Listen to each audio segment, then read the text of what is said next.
अच्छा जी, बिस्मिल्लाहिर्रहमानिर्रहीम। जी हमने जो अकाउंटिंग कॉन्सेप्ट पढ़े थे हमने, लेकिन अकाउंटिंग कॉन्सेप्ट के ऊपर हम जो है अब हम इस पे एमसीक्यू करेंगे इंशाल्लाह। ठीक है, तो फर्स्ट एमसीक्यू है, a trader who sells food does not include food that is past its sell by date in his inventory in the statement of financial position, which concept has he applied in valuing his inventory. देखें, ये आपके पास जो है ना trader who sell goods लिखा हुआ इसके अंदर,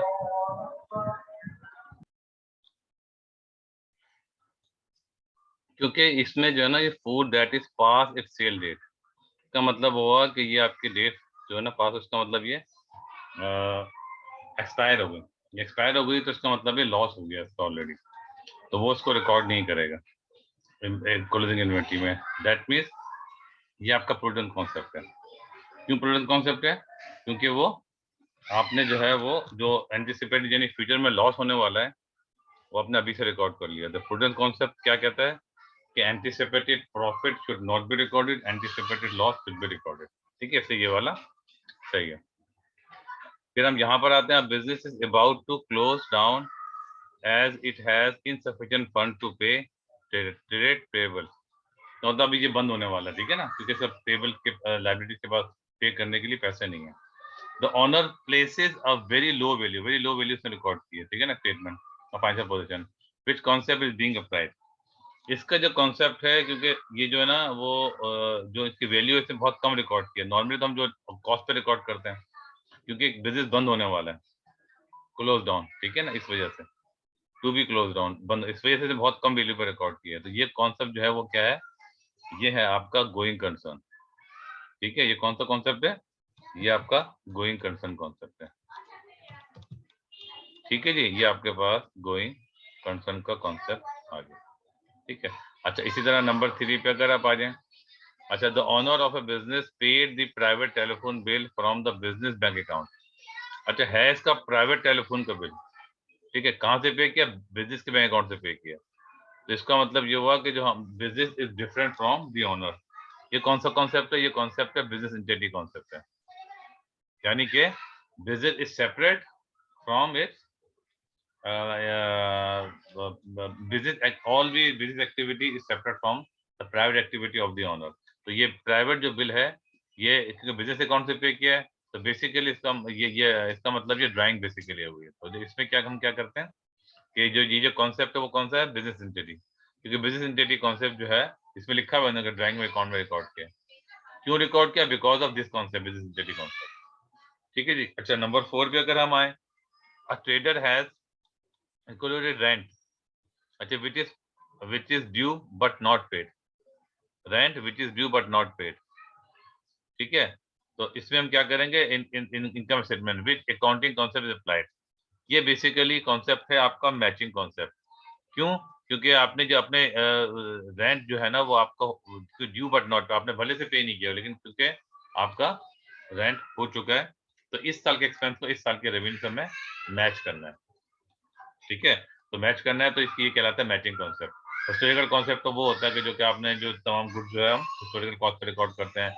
मनी मेजरमेंट का मतलब होता है कि सिर्फ वो चीज़ें अकाउंटिंग में रिकॉर्ड हो सकती हैं जिसकी मॉनेटरी वैल्यू है। प्रूडेंस कॉन्सेप्ट कहता है ओवर जो anticipated profit should not be recorded but anticipated loss should be recorded.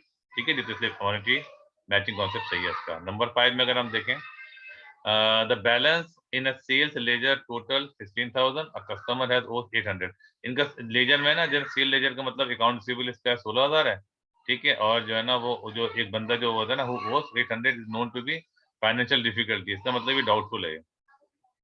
ठीक है, तो हम ये डिफिकल्टी को हमने क्या किया कि हमने इसको हमने यहाँ से क्योंकि फाइनेंशियल डिफिकल्टी में तो 1600 माइनस 800 हमने 15,200 में रिकॉर्ड किया। फाइनेंशियल स्टेटमेंट फाइनेंशियल पोजीशन में क्या रिकॉर्ड किया? 15,200, यानी कि 800 को माइनस कर दिया। ये कौन सा कॉन्सेप्ट है? ये कॉन्सेप्ट आपका जो है ना ये है प्रूडेंस कॉन्सेप्ट। प्रूडेंस कॉन्सेप्ट क्या कहता है? वो ये कहता है कि anticipated profit should be recorded और anticipated loss should not be recorded. देखें, अब ये हो सकता है ना कि इसमें मैचिंग कॉन्सेप्ट भी आ सकता है। याद रखें, जब भी आपके पास मैचिंग और ये प्रूडेंस हो तो आप याद रखिएगा कि प्रूडेंस कॉन्सेप्ट को क्लिक करिएगा, ये बात ध्यान में रखिएगा, ठीक है ना। समटाइम आपको अगर आपको कंफ्यूजन हो कि यार ये प्रूडेंस कॉन्सेप्ट है या आपका जो है वो मैचिंग है, दोनों अगर उसमें अगर इसमें प्रूडेंस कॉन्सेप्ट नहीं लिखा होता तो मैं मैचिंग को क्लिक करता, ठीक है। लेकिन क्योंकि इसके अंदर प्रूडेंस एंड मैचिंग दोनों लिखा हुआ है तो मैं प्रूडेंस को प्रेफर करूंगा, हमेशा याद रखिएगा, ठीक है। अच्छा, एक और है हमारे पास डी, इसमें लिखा traders and goods on sale और रिटर्न बेसिस। जब सेल और रिटर्न बेसिस होती है तो बेसिकली इसका मतलब क्या है कि ये आपकी सेल हुई नहीं है सिर्फ। A trader prepare her statement of financial position 31st March 2016. The customer has still not indicated accept it or not, ठीक है। accepted the goods, अच्छा अभी तक उसने एक्सेप्ट नहीं किया, इसका मतलब कि appears in the account, तो उसको क्या करना चाहिए, the goods which concept should be trader apply, कौन सा कॉन्सेप्ट अप्लाई करेगा, ठीक है। तो इसका सिंपल एक ही कॉन्सेप्ट है, वो कौन सा है, वो है रियलाइजेशन। जिसका मतलब है कि क्योंकि ये अभी सेल हुई नहीं है, ये सेल और रिटर्न बेसिस पे है। ये मैं आपको पहले ही बताया था कि सेल रिटर्न बेसिस पे क्या होता है कि आपने जो है ना वो गुड्स को सेल, आपने जो है ना वो किसी की शॉप पे या किसी के अपने प्रेमिसेस में रखी हुई है, लेकिन आपने उससे ये कहा है कि अगर सेल हो जाए तो आप इसको आप जो है ना वो जो प्रॉफिट के बाकी हमें पैसे दे दो, और अगर नहीं सेल हो तो हम वापस कर देना। दैट इज कॉल्ड सेल और रिटर्न बेसिस, यानी या तो सेल हो जाए या वो आप हमें वापस कर देंगे।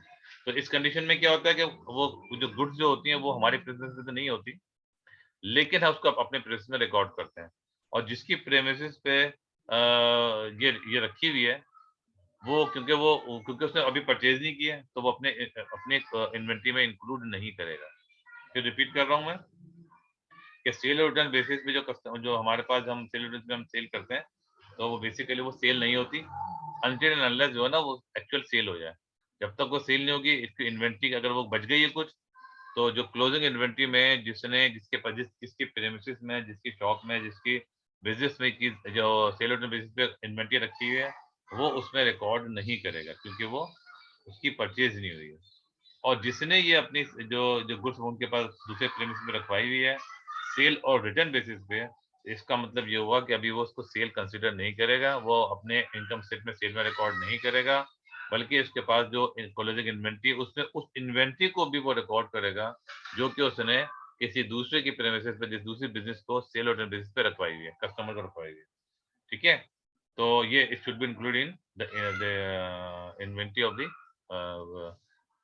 सेलर, ठीक है। मेरा खाली 6 एमसीक्यू हमने कर लिए, तो ये इंशाल्लाह आपके समझ में आया होगा। कोई क्वेश्चन हो तो मुझसे पूछ लीजिएगा। अस्सलाम वालेकुम।